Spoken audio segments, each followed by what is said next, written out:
दोस्तों वीडियो को ध्यान से देखना। यहाँ पर मैं आपको एसआर शिपिंग के बारे में बता रहा हूँ। एसआर शिपिंग के बारे में आपके सबको पता होगा। ये पोर्टफोलियो में क्यों है, मेरे पोर्टफोलियो में क्यों है, ये मैं आपको बता देता हूँ। कंपनी का मार्केट कैप 332 करोड़ का है और यहाँ पर आप देख सकते हैं, मैं आपको दिखा देता हूँ कि कंपनी ने जो जून 2023 के अंदर जो क्वार्टर में इसका जो प्रॉफिट आया है, 97% ईयर ऑन ईयर का जंप इसके अंदर देखने को मिला है। इसका जो रेवेन्यू था 48 करोड़ का था, वहाँ से रेवेन्यू हो गया सीधा 62 करोड़। अब आइए आगे बात करते हैं। जो सबसे ज़्यादा ध्यान देने वाली बात है वो ये है कि इसके अंदर हमें इन्वेस्टमेंट क्यों करना चाहिए। सबसे ज़्यादा हमें ध्यान देने वाली बात यह है, कंपनी नंबर एक प्रॉफिट जनरेट कर रही है, बिजनेस एक्टिव है, और तीसरा सबसे बड़ा रीज़न जो होता है वो होता है इसके आपको प्रमोटर होल्डिंग देख लो जी। यहाँ पर 74% प्रमोटर होल्डिंग है और रिटेल और अदर के पास में यहाँ देख सकते हैं आप। मतलब मार्केट के अंदर ट्रेड करने के लिए कितना परसेंट है, ओनली 25% स्टॉक्स अवेलेबल है। बस इससे ज़्यादा ट्रेडिंग करने के लिए मार्केट में अवेलेबिलिटी नहीं है इस स्टॉक के अंदर। तो यहाँ पर एक सबसे बड़ा रीज़न तो ये हो जाता है कि यहाँ पर 74% के साथ अगर शेयर होल्डिंग पैटर्न के अंदर अगर बने हुए हैं प्रमोटर, तो यहाँ पर आपकी नज़र ज़रूर जाना चाहिए कि मार्केट में अगर कुछ भी पॉजिटिव न्यूज़ आती है इस स्टॉक के बारे में, तो इसके अंदर अपर सर्किट लगने के अलावा कोई भी ऑप्शन नहीं है। जो लोग माल दबा कर बैठे हैं वो तो अपना माल दबा कर बैठे हुए हैं, वो मार्केट में रिलीज़ ही नहीं कर रहे हैं। तो यहाँ पर आपको सोचना चाहिए। और पिछले जो जून क्वार्टर का रिज़ल्ट आया था, वहाँ पर आपने देख लिया कि जो क्वार्टर का जो रिज़ल्ट है वो 97% अप है। अब इससे क्या होगा, अभी इस क्वार्टर का जो रिजल्ट आने वाला है सितंबर में, मान लीजिए यहाँ पर अगर 50-60% का भी अगर जंप आ जाता है, तो भी यहाँ पर आपको देखने को मिलेगा कि इसके अंदर अपर सर्किट लग जाएगा। कारण क्या है, क्योंकि मार्केट में स्टॉक्स है ही नहीं ट्रेड करने के लिए। 74% तो प्रमोटर लेकर बैठे हुए हैं। बाकी अभी जो चल ही रहा है, अपर सर्किट लगी रहे, जिसके पास में मिल रहा है वो दबा कर बैठ रहा है।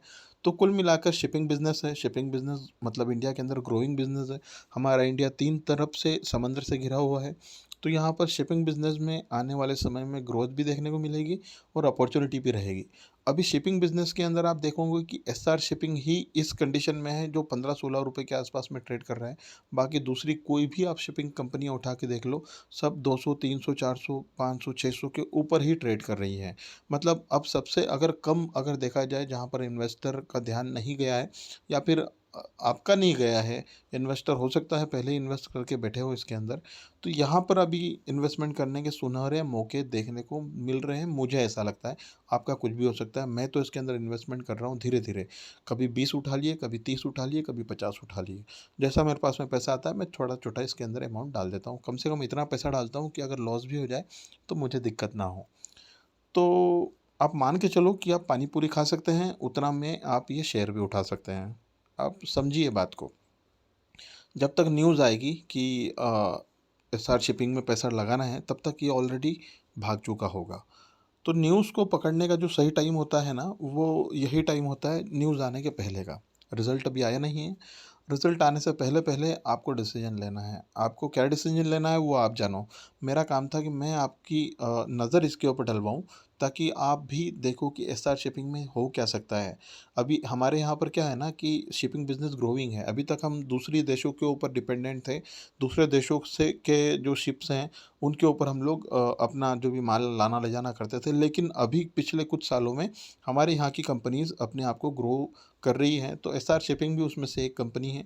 आप देख सकते हैं 2021 और 22 में एक लॉस मेकिंग कंपनी थी, लेकिन आज की कंडीशन में ये जो कंपनी है ये प्रॉफिट जनरेट करने वाली कंपनी बन चुकी है।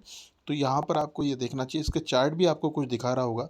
7 रुपये 60 पैसे से 16 रुपये 85 पे आ चुका है और आगे और भी जा सकता है। पोटेंशियल तो है इस स्टॉक के अंदर, क्योंकि पुरानी कंपनी है और अभी तक कोई भी ऐसी नेगेटिविटी नहीं आई है कंपनी के अंदर।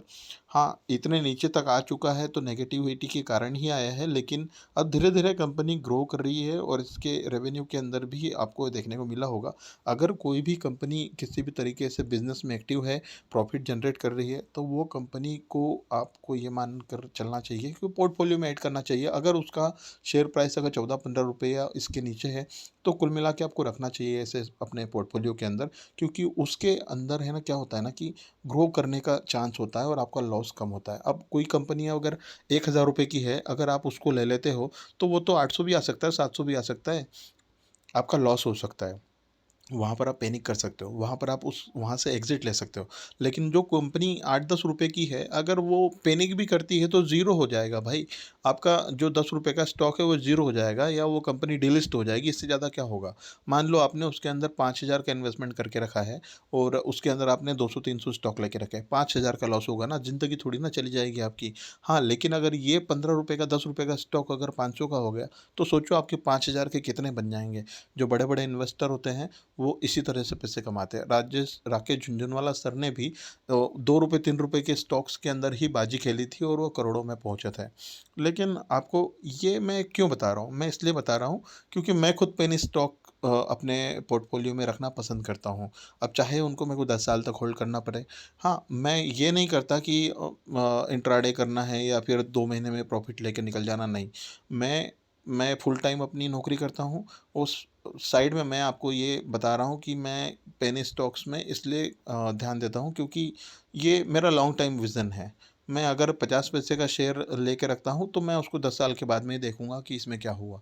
या तो वो ज़ीरो हो जाएगा या ₹50 का हो जाएगा या 500 का हो जाएगा। उसके बाद में मैं सोचूँगा कि क्या करना है जब 5 साल 10 साल निकल जाएँगे। अगर उसके पहले वो ज़ीरो हो जाता है, डिलिस्ट हो जाता है, कोई बात नहीं, जाने दो। 50 पैसे का स्टॉक था, मेरा ₹50 का या ₹100 का नुकसान हो गया, मैं ये सोच के उसको भूल जाऊँगा। लेकिन अगर कोई मुझे एडवाइस करे कि नहीं रिलायंस का शेयर लो, ये 5,000 जाने वाला है। अरे भैया, ₹2300 का शेयर है, उसमें 10 शेयर लेने के लिए मुझे ₹23,000 लाना पड़ेगा। अगर उसमें 100 शेयर लेना है तो मुझे ₹2,30,000 लाना पड़ेगा। आप समझ रहे हो? ₹2,30,000 कहाँ से लाऊँगा? मेरे पास में पैसा जो है वो है लिमिटेड। तो मैं ऐसे स्टॉक में इन्वेस्टमेंट करूँगा जिससे मुझे लॉन्ग टाइम में प्रॉफ़िट मिले।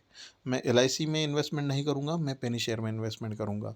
10 साल के लिए मैं इन्वेस्टमेंट करूँगा, 100 शेयर लूँगा मैं 50 पैसे, ₹1 ₹2 वाले, और 100 अलग-अलग कंपनीज़ के अंदर मैं जब इन्वेस्टमेंट करूँगा, उसमें से 99 कंपनीज़ अगर ज़ीरो हो जाए तो चलेगा, लेकिन एक शेयर भी अगर मेरा ₹1,000 का हो गया, मेरे सारे लॉस कवर हो जाएँगे। तो ये एक फंडा है, ये मैंने अपनी बात बताई, जनरल टॉक कर रहा हूँ मैं आपके साथ में। अगर वीडियो पसंद आए दोस्तों तो लाइक शेयर ज़रूर करना, चैनल को सब्सक्राइब ज़रूर करना।